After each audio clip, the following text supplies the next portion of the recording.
Integridad y Sabiduría se complace en presentar desde la Conferencia Por Su Causa 2022. Pelea la buena batalla. Plenaria Pastoreando en Días Oscuros, junto al pastor Sugel Michelén. Sean todos bienvenidos.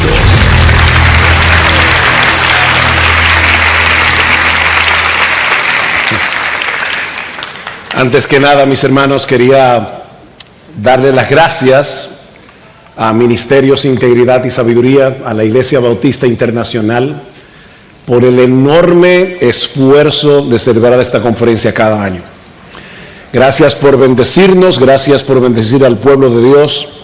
Es un privilegio, es un gozo poder estar aquí esta noche para predicar la santa, bendita, gloriosa, inerrante, infalible y todo suficiente palabra de Dios. Los invito, por favor, a ir conmigo a la segunda carta de Pablo a Timoteo. Vamos a leer los versículos 1 al 5 y luego vamos a orar, vamos a pedirle al Señor que se complazca en bendecir en una manera muy particular la predicación de su palabra.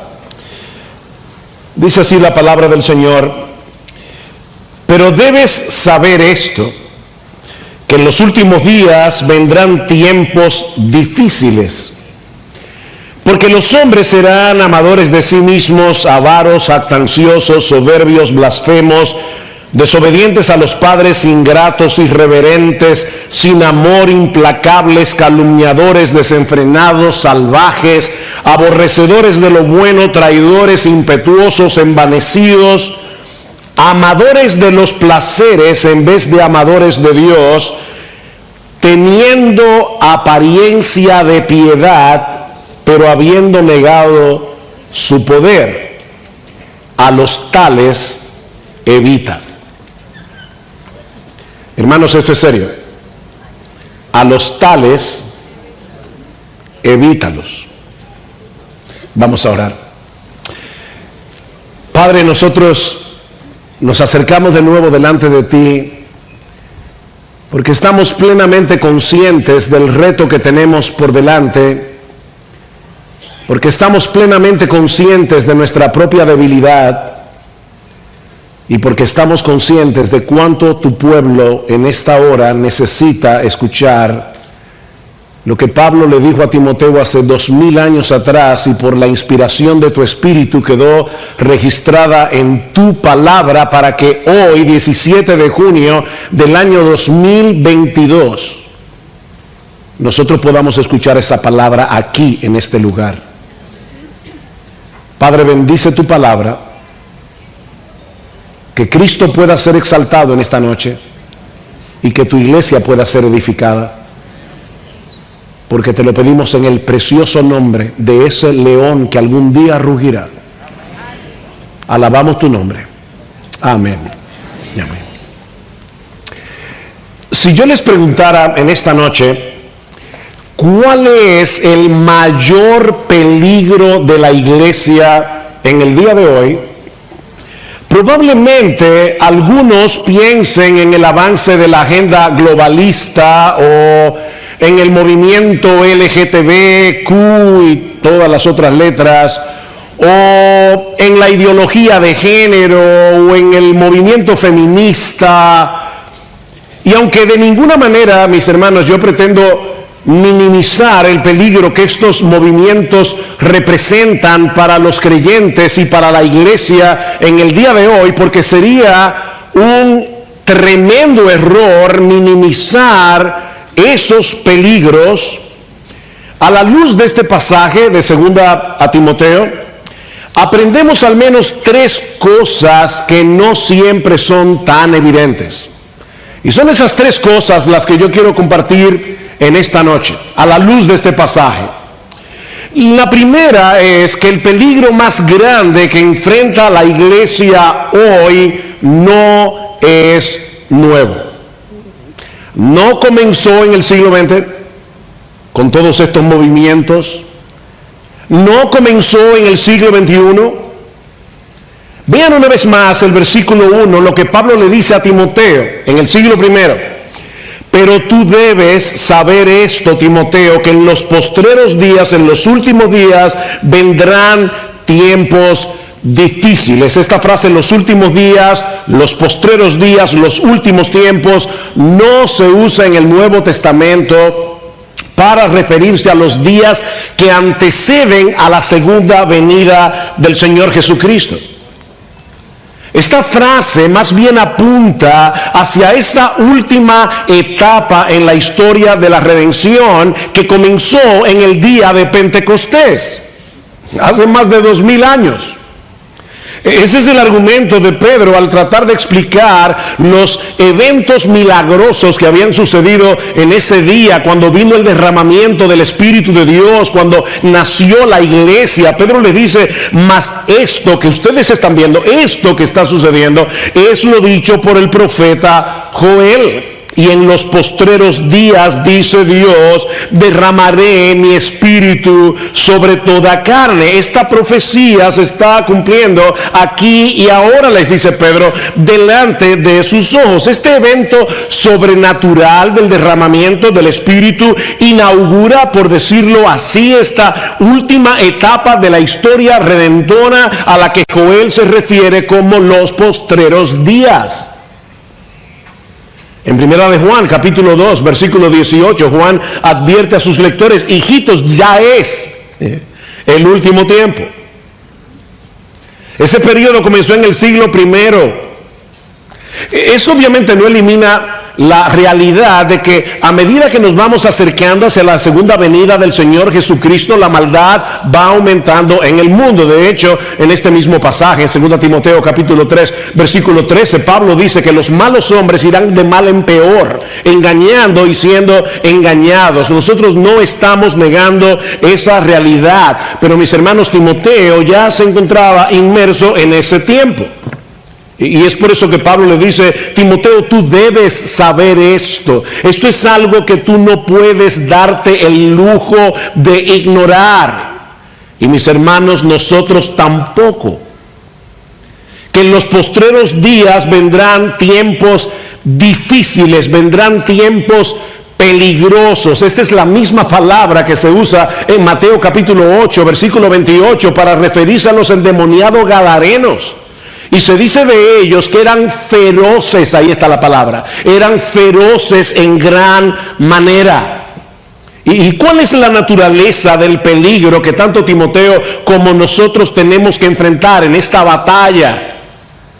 Pablo responde en el versículo 2, porque los hombres, el problema son hombres, no es la pandemia. No es la agenda globalista, por más que eso sea terrible. Son hombres con una serie de características. Pablo dice, hombres amadores de sí mismos, narcisistas, hombres avaros, amantes del dinero, codiciosos, hombres vanagloriosos, fanfarrones. Les encanta proclamar sus propios logros, buscar su propia gloria. Son soberbios, tienen una perspectiva inflada de su propio yo. Son blasfemos cuando hablan, deshonran a Dios, maltratan a las personas, desobedientes a los padres, tienen un espíritu rebelde, son ingratos. Ellos asumen que tienen el derecho a tener lo que no tienen y a demandar, a tener lo que tienen y a demandar lo que no tienen. Tal vez por eso proclaman tanto y declaran tanto.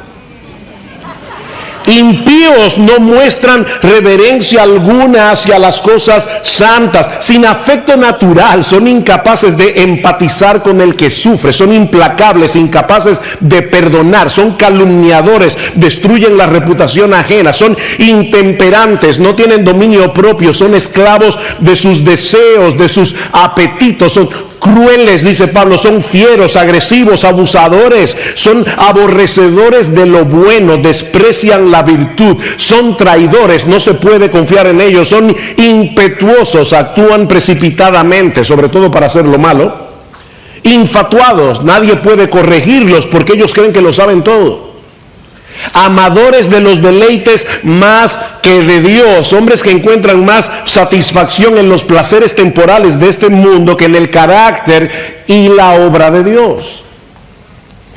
Ahora, alguien pudiera pensar que esos rasgos que Pablo está enumerando aquí han estado presentes entre los impíos desde que el mundo es mundo, desde que el hombre cayó en pecado. La pregunta es, ¿en qué sentido estas cosas serían una característica particular de los últimos tiempos? Porque Pablo está diciendo, Timoteo, tú debes saber esto, en los últimos tiempos vendrán días peligrosos, tiempos feroces por esta clase de hombres. La pregunta es, ¿qué es lo que hace característico este tipo de hombres en este último tiempo? Bueno, eso nos lleva a la segunda enseñanza que podemos extraer de nuestro pasaje. Y es el hecho, mis hermanos, de que este peligro que Pablo está mencionando, describiendo aquí, no proviene de fuera de la iglesia, proviene de adentro. Ahí es que está el problema.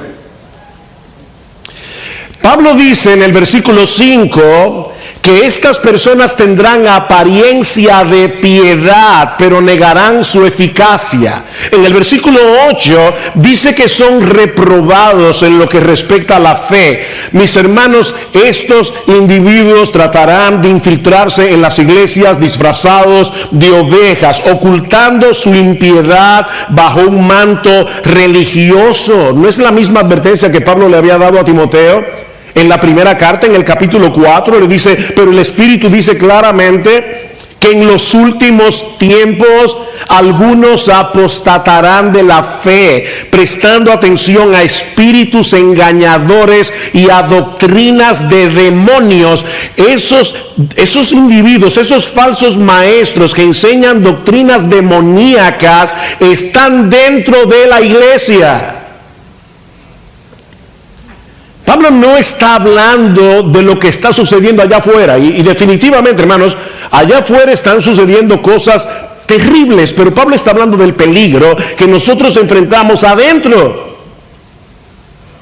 Esa es la buena batalla que nosotros debemos pelear, y que no es una opción, como decía Miguel cuando abrió esta conferencia en el día de ayer.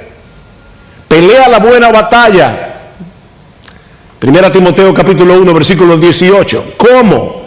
Guardando la fe y una buena conciencia que algunos han rechazado y naufragaron en lo que toca a la fe. Lo que Pablo está diciendo aquí, esta es una batalla por la pureza doctrinal y por la santidad. La palabra la fe no se refiere a nuestra confianza en Dios, se refiere al conjunto de doctrinas que conforman nuestra fe. Y Pablo está diciendo, para poder pelear esta buena batalla tenemos que guardar la fe y tenemos que tener una buena conciencia.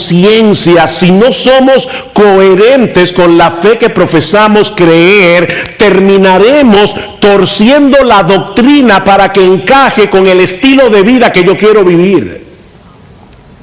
Esa es la psicología de la apostasía, cuando la palabra de Dios te reprende y tú no quieres sujetar tu vida a la palabra de Dios, tú no quieres sujetar tu carácter a la palabra de Dios, vas a terminar torciendo la Biblia para que encaje contigo.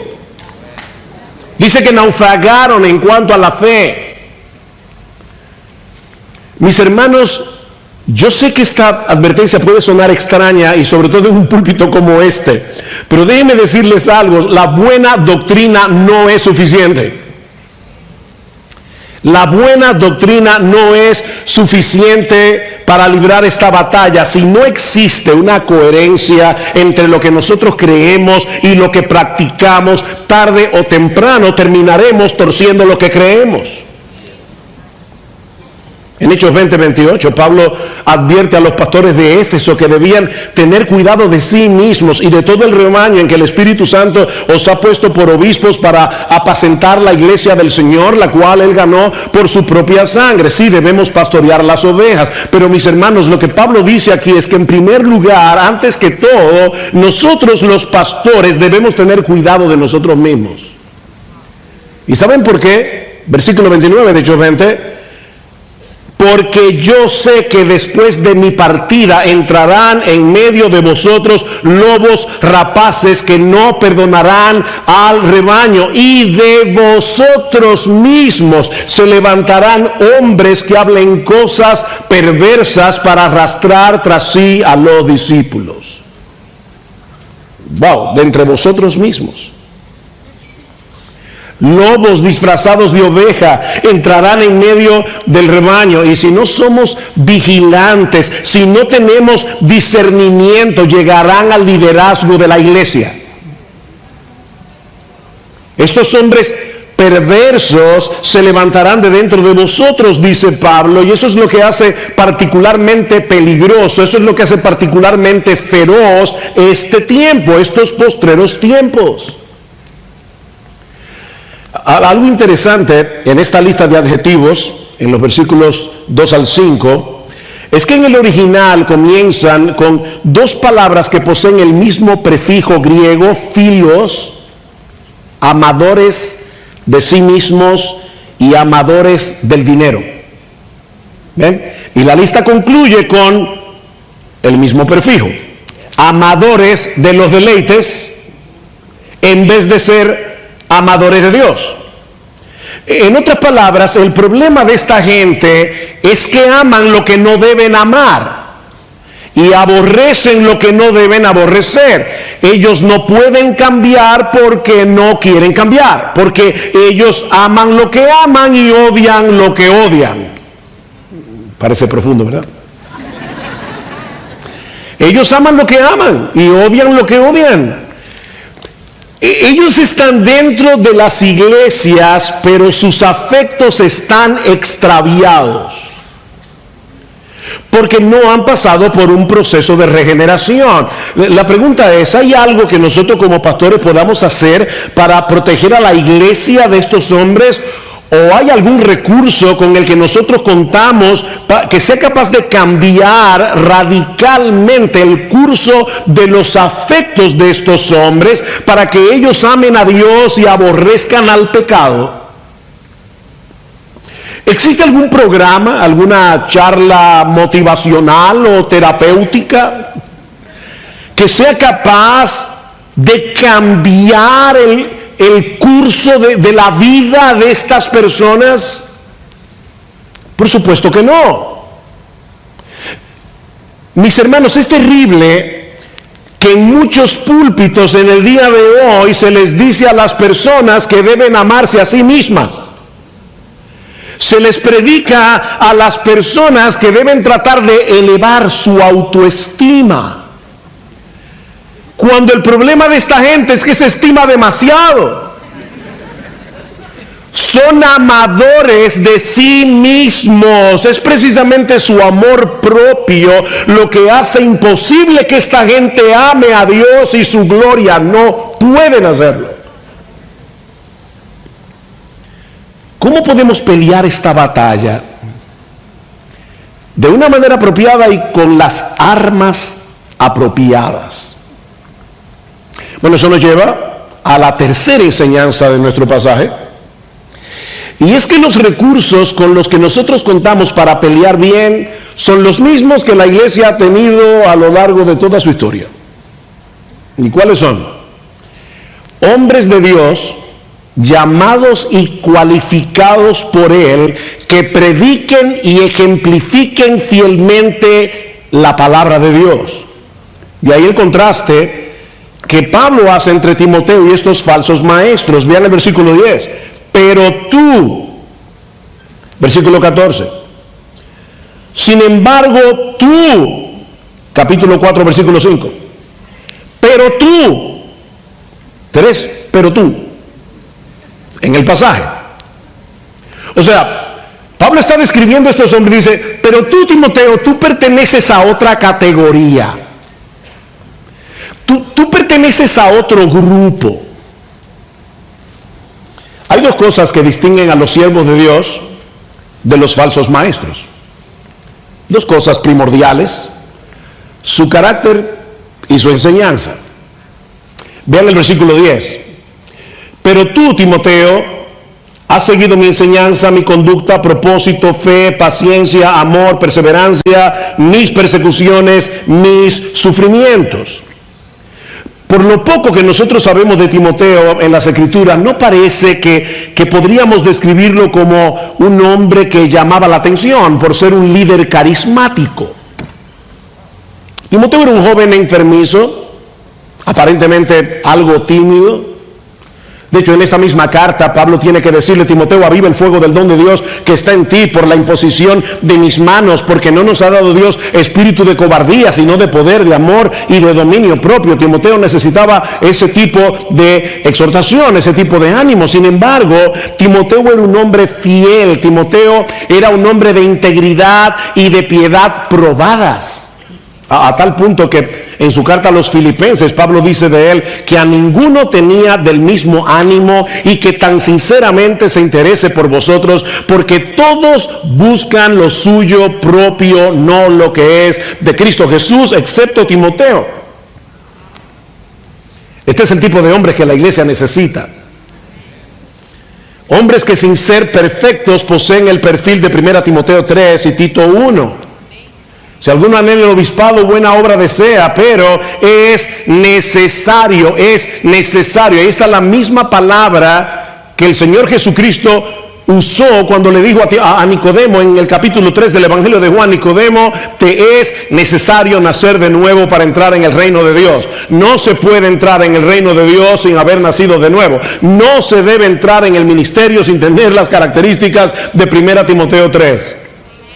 Es necesario que el obispo sea irreprensible, marido de una sola mujer, sobrio, prudente, decoroso, hospedador, apto para enseñar, no dado al vino, no pendenciero, no codicioso de ganancias deshonestas. Un hombre de carácter. Mis hermanos, si no tenemos el cuidado necesario, si somos más pragmáticos que bíblicos, hombres como los que Pablo describe en los versículos 2 al 5 llegarán al liderazgo de la iglesia y devorarán al rebaño. La iglesia de Cristo ha tenido que sufrir el abuso de estos líderes, de estos pequeños pontífices, de estos pequeños papas que se enseñorean de las ovejas, hombres codiciosos, hombres crueles que han hecho del ministerio un altar para exaltarse a sí mismos. ¿Y saben cómo llegaron a esa posición? Porque muchas iglesias han olvidado que el carácter es más importante que los dones. Porque muchos han olvidado que el carácter es más importante que tener una personalidad carismática. Es necesario, mis hermanos, esto no es opcional, que el obispo, el pastor, el anciano, el líder en la iglesia sea irreprensible y todo el resto de las cualificaciones que Pablo menciona en 1 Timoteo 3 y Tito 1. No somos perfectos. Esto es un perfil, no es una foto. El único que cumple todo eso es Jesucristo. Pero el hombre de Dios debe tener ese perfil.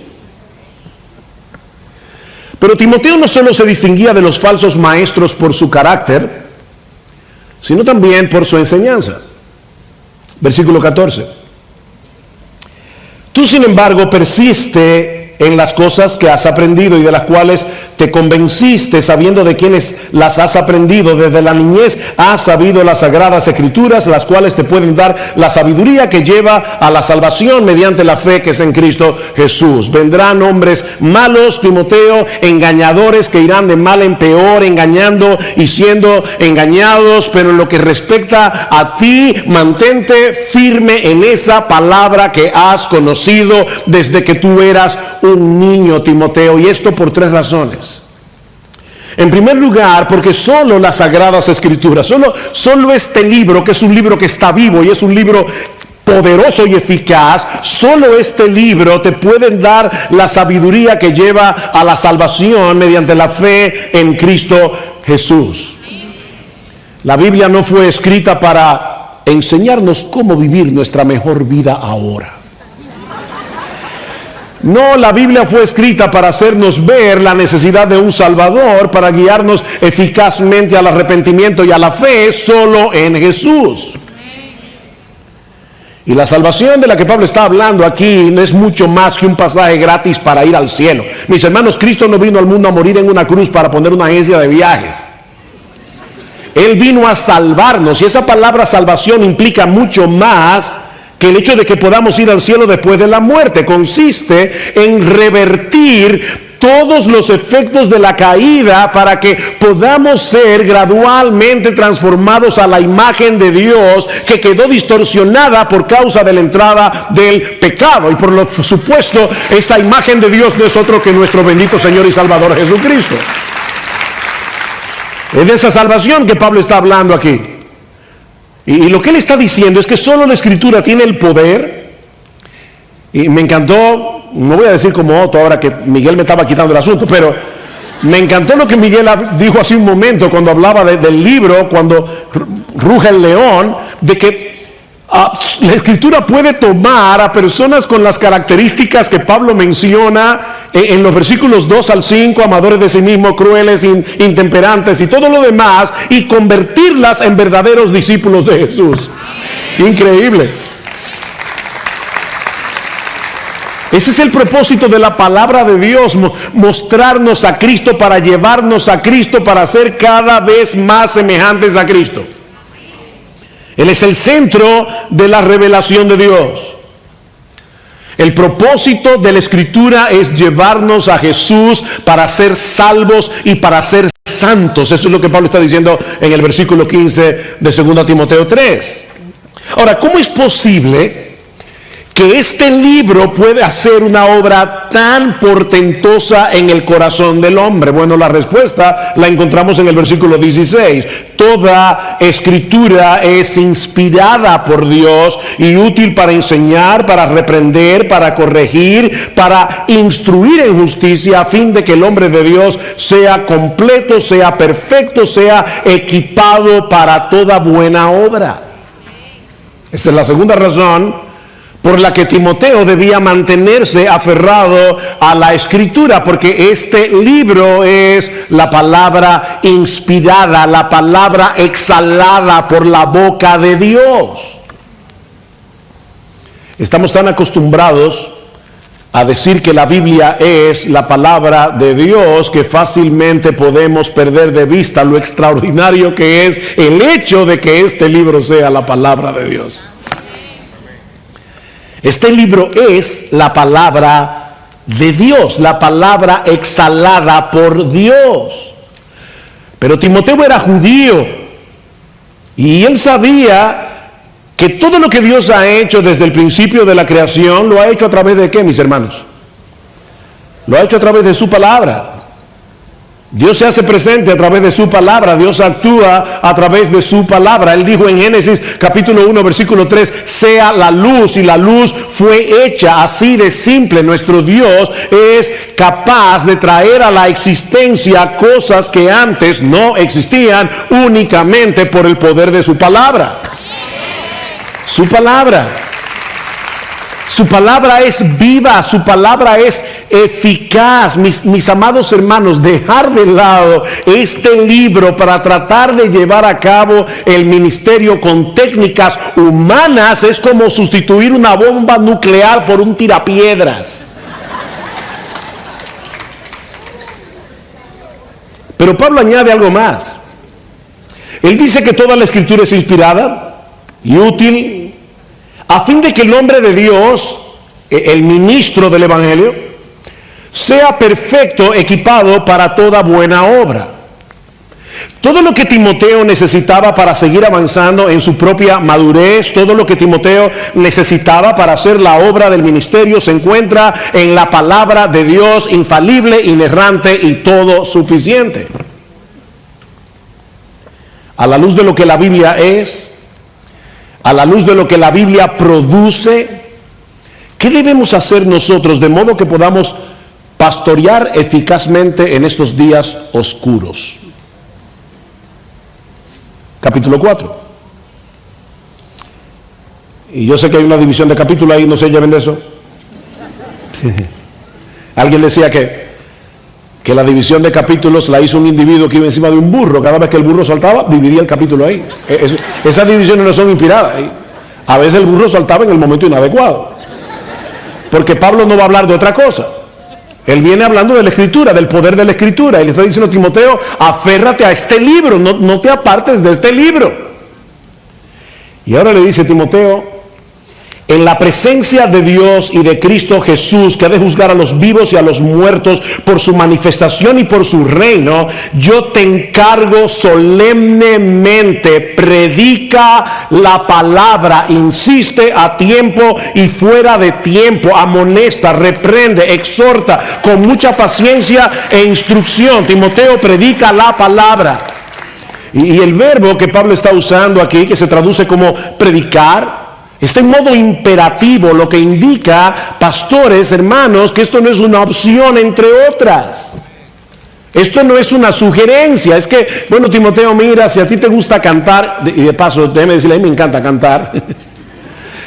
Pero si a ti te gusta cantar, también está la opción de que te pases hora y media cantando y prediques 5 minutos. No, esa opción no existe. No, esa opción no existe. Mis hermanos, en el culto público donde la iglesia se congrega para adorarles, 1000 veces más importante lo que Dios tiene que decirnos por medio de su palabra que lo que nosotros tenemos que decirle a Él. La predicación de la palabra debe ocupar el lugar central cuando el pueblo de Dios se congrega para adorarle. Dios nos manda a proclamar su palabra como un heraldo, que es el término que se usa aquí. En la antigüedad, cuando los emperadores querían dar a conocer algo, no hacían una rueda de prensa. Ellos contrataban a un heraldo, a un individuo con buena voz, que iba anunciando por todos los pueblos, por todo el reino, iba anunciando ya sea la victoria de un rey, o las políticas de su gobierno, o la llegada del emperador. Eso era básicamente lo que hacía un heraldo. Bueno, mis hermanos, eso es precisamente lo que nosotros estamos llamados a hacer como ministros del Evangelio. Nosotros debemos predicar fielmente la palabra para dar a conocer la victoria de nuestro Rey Jesús, para proclamar la política de su gobierno y para decir que Él vuelve pronto. Somos sus heraldos. Los tiempos son peligrosos. Los creyentes van a ser perseguidos por causa de su fe, los engañadores irán de mal en peor, pero tú, Timoteo, predica la palabra a tiempo y fuera de tiempo, es decir, cuando sea factible hacerlo y cuando no lo sea. Cuando te quieran oír y cuando no te quieran oír. Aunque todo el mundo te diga, Timoteo, que la predicación dejó de ser relevante en esta cultura dominada por la imagen, predica la palabra. No, Timoteo, no sustituya la predicación por videoclips. Predica la palabra. Toma este libro y explícaselo a la gente, para que la gente entienda lo que cada texto significa en su contexto. Predica la palabra. Redarguye, reprende, exhorta con toda paciencia y doctrina. ¿Qué le suena a eso? A lo que dijo en el versículo 16 del capítulo 3. Toda la escritura es inspirada por Dios y útil para redarguir, corregir, instruir, enseñar. En otras palabras, al predicar la Biblia, nosotros debemos tratar de alcanzar los mismos objetivos que Dios tenía en mente cuando la inspiró. Él inspiró la Biblia para eso, nosotros debemos predicarla para eso. Pero Pablo dice, pero debes hacerlo con paciencia, Timoteo. Primero, porque los cambios no se producen de la noche a la mañana. A nosotros nos encantaría, ¿verdad?, que los pastores que predicamos del chisme y nunca más la iglesia tiene ese problema. Predicamos de lo que un hombre debe hacer como esposo y están todos los esposos poniéndolo en práctica. Con una sola prédica. Ahora levántate de ese sueño. Eso no funciona así. Eso no funciona así. Le dice Timoteo, predica con paciencia, porque los cambios no se producen de la noche a la mañana. Es un ministerio de domingo tras domingo, tras domingo, tras domingo. Pastores, yo no los quiero desanimar, pero déjenme decirles algo. A las 2 semanas de que ustedes predicaron un sermón, ya la gente no recuerda más que el 5% de lo que ustedes predicaron. Pastor, ¿y usted me está animando para que yo predique la palabra? Bueno, sí, porque la transformación que hace el Espíritu Santo por medio de la palabra no depende de tu memoria. Nosotros predicamos la palabra, ya hay cambios que se producen allí en ese momento, y si tú cultivas el hábito de la piedad, tú no vas a recordar que tal vez ese hábito de piedad te vino porque hace 5 años mi pastor predicó del libro de Sofonías. Pero la virtud está allí, y el Espíritu Santo la fue forjando poco a poco a través de la predicación de la palabra. Es un trabajo de toda una vida. Toda una vida. Así que ten paciencia, Timoteo. Pero ten paciencia, porque no todo el mundo aprecia que se les predique fielmente la palabra. Versículo 3. Porque vendrá tiempo cuando, oigan esto, hermanos, no soportarán la sana doctrina, no la van a soportar, sino que teniendo comezón de oídos conforme a sus propios deseos, acumularán para sí maestros y apartarán sus oídos de la verdad y se volverán a los mitos. Eso va a pasar en las iglesias. De no haber pasado en las iglesias, hoy no existirían los predicadores de la prosperidad. No existirían. Lo que Pablo está diciendo, mira Timoteo, o como dice Hendrickson en su comentario, el anhelo de esta gente es tener maestros que se adapten a sus propios caprichos, que se adapten a sus gustos pervertidos. Ellos no quieren escuchar a un hombre que predica fielmente las Escrituras, ellos quieren que les rasquen el oído. Por eso, Timoteo, ten paciencia. Versículo 5, pero tú, una vez más, el mismo contraste, muchos no van a querer escucharte cuando expongas fielmente la Escritura, pero a pesar de esto, Timoteo, tú sé sobrio en todo. Timoteo, mantente en tu sano juicio, no te dejes arrastrar por el deseo de muchos que visitan la iglesia cada semana esperando ver y escuchar cosas sensacionales y extravagantes. Nosotros no tenemos que diseñar un culto tipo Disney, es simplemente predicar la palabra. Timoteo, sé sobrio, mantente en tu sano juicio y no dejes de predicar este libro. Soporta las aflicciones. Recuerda que todos los que quieran vivir piadosamente en Cristo Jesús padecerán persecución. Y eso incluye a los que persisten en predicar la palabra cuando muchos no querrán escucharla. Haz obra de evangelista, Timoteo, en la iglesia y fuera de ella. Comparte el evangelio con los perdidos. Cumple tu ministerio como, entre otras cosas, procurando con diligencia presentarte delante de Dios como un obrero aprobado, que no tiene de qué avergonzarse, que traza bien la palabra de verdad.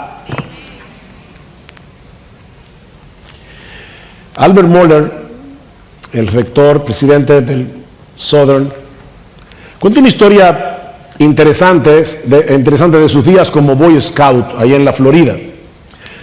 Él dice que tanto él como sus amigos estaban fascinados con las serpientes, por lo que necesitaron aprender a distinguir una serpiente venenosa de una que no lo era.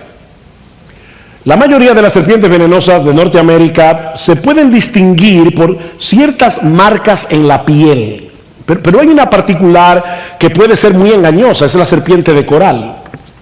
Esta serpiente posee diversas franjas rojas, amarillas y negras y es sumamente venenosa. El problema es que esta serpiente es casi idéntica a la serpiente rey escarlata, que es completamente inofensiva. Lo único que distingue a una serpiente de la otra es el orden de los anillos, de los colores. Para ayudar a los muchachos a distinguir una serpiente de la otra, alguien compuso un poema. El poema dice así en inglés: Red on black, safe for Jack. Red on yellow, kill a fellow. En español sería algo como esto: el rojo tocando el negro es seguro para Jack, el rojo tocando el amarillo te mata con seguridad. Dice Moller que un día, cuando él tenía como 13 años, se encontró con una serpiente multicolor con anillos rojos y negros, y se acordó del poema. El rojo tocando el negro es seguro para Jack. Pero cuando estaba a punto de agarrar la serpiente, se preguntó: ¿y hasta dónde yo puedo confiar en un poema infantil? Y decidió dejar la serpiente tranquila. Déjame hacerte una pregunta, y ahora esto es serio. ¿Cuánto podemos confiar en la Biblia como para guiar por ella nuestra vida y la de las ovejas que Dios ha puesto a nuestro cuidado? Si tú eres miembro de una iglesia, me imagino que aquí habrá muchos pastores, pero hay muchos miembros, ¿cuánto confiamos en la Biblia como para querer estar bajo un ministerio donde un hombre de Dios que se parezca cada vez más a Jesús nos predique fielmente esta palabra? ¿Cuántos hay aquí que deben decir: yo no quiero otra cosa? Yo quiero un hombre de Dios que me predique la Biblia, aunque no sea famoso y aunque no sea popular, que me predique la Biblia. Mira, mi hermano, busca un ministerio que tome muy en serio esta palabra de Pablo en 2 Corintios 4:5, porque no nos predicamos a nosotros mismos, sino a Jesucristo como Señor, y a nosotros como vuestros siervos por amor de Jesús. Es típico de los falsos maestros predicarse a sí mismos. El hombre de Dios predica a Cristo y guía a los oyentes a Él, no a sí mismo. ¿Y sabes por qué? ¿Por qué el hombre de Dios predica la palabra? Para que Cristo sea exaltado por medio de la palabra, porque Él es el centro de este libro.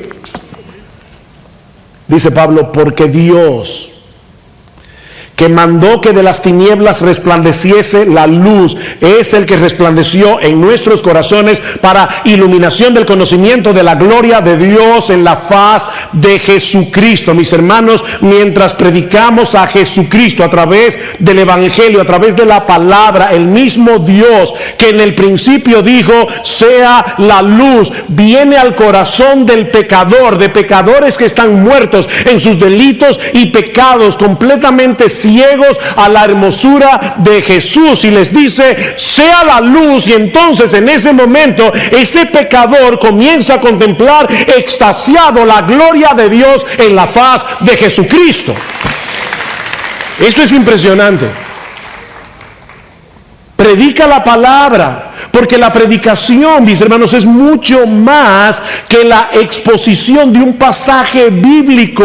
Nosotros, los predicadores, no somos comentarios bíblicos ambulantes. No, la predicación es el instrumento primordial escogido por Dios para llevar a cabo su obra en el mundo, al hacer oír públicamente su voz a través de la voz de seres humanos. ¿Tú oíste eso? Dios toma hombres comunes y corrientes. De hecho, dice la Escritura que a los necios del mundo escogió Dios, ¿no? Él estaba buscando necios y nos encontró a Miguel, a mí, a José, a necios que vengan aquí a predicar la palabra. Porque Él quiere. Esto es un tesoro que está en vasos de barro para que la excelencia del poder sea de Dios y no nuestra. Es en vasos de barro, pero es la excelencia del Evangelio. Mis hermanos, a Dios le agradó, dice Pablo, 1 Corintios, salvar a los creyentes por la locura de la predicación, porque los judíos piden señales. ¡Oh, qué raro! Lo mismo que quiere la gente hoy, ir a un culto de un individuo que da un testimonio de que fue al cielo, fue al infierno, volvió. Tienen, yo no sé, una agencia de viaje increíble. Eso es lo que la gente quiere oír. Dice, piden señales. Los griegos buscan sabiduría. Ellos quieren oratoria, quieren un individuo que hable muy bien, que la gente diga, wow, no entendí nada, pero el tipo es inteligente. Pablo dice, yo no voy a caer en esa trampa. Los griegos quieren señales, los judíos quieren señales, los griegos quieren sabiduría, pero nosotros, aunque no les guste ni a los judíos ni a los griegos, predicamos a Cristo crucificado. Para los judíos, ciertamente tropezadero; para los gentiles, locura; mas para los llamados, así judíos como griegos, Cristo, poder de Dios y sabiduría de Dios.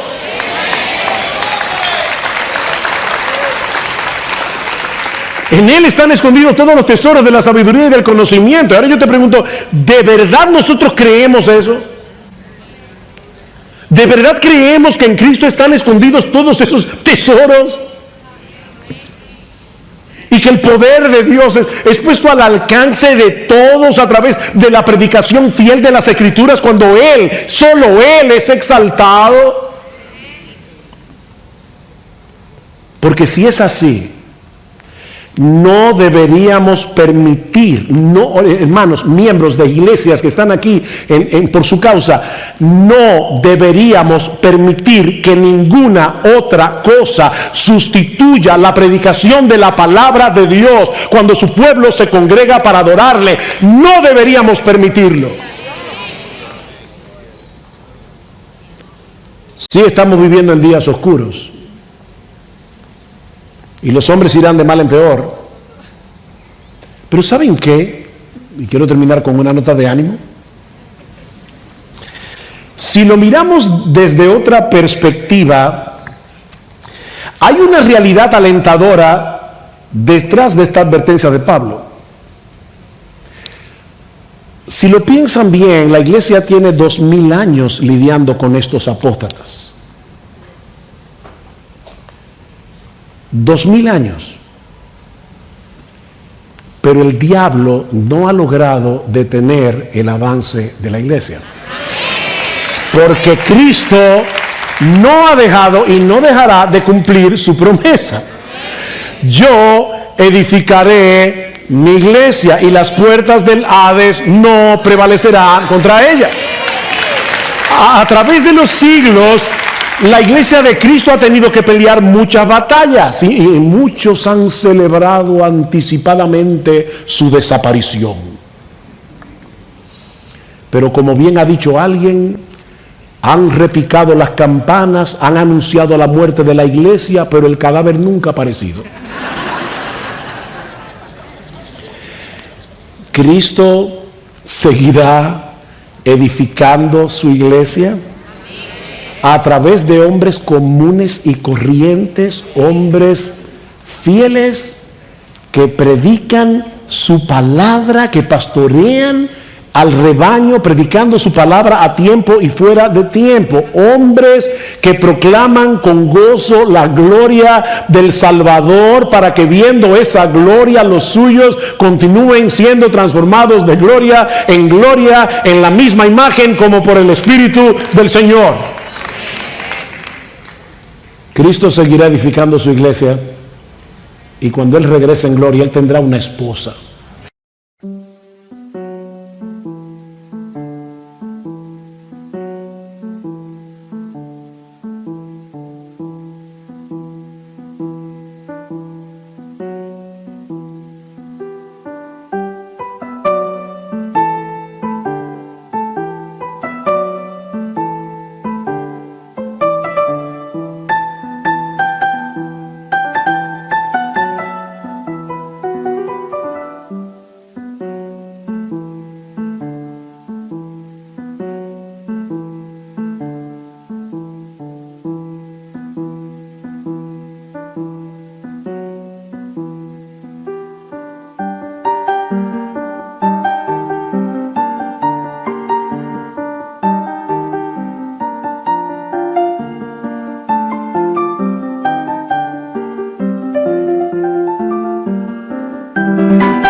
y nosotros estaremos allí en las bodas del Cordero. Las puertas del Hades no prevalecerán.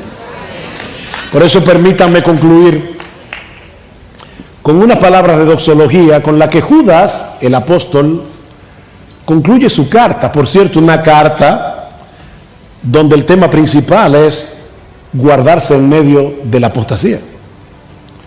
¿Y qué dice Judas? Y ese es mi deseo para todos ustedes en esta noche. Y aquel que es poderoso para guardaros sin caída y presentaros sin mancha delante de su gloria con gran alegría al único y sabio Dios, nuestro Salvador, sea gloria y majestad, imperio y potencia, ahora y por todos los siglos. Amén. Amén y amén. Vamos a orar. Padre, te damos muchísimas gracias, oh Señor, por tus preciosas y grandísimas promesas. Gracias por tu palabra.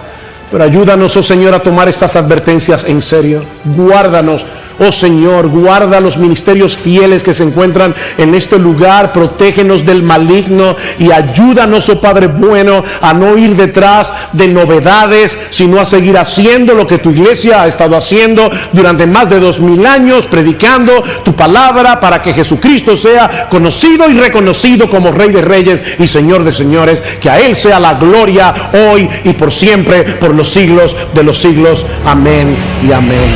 Amén.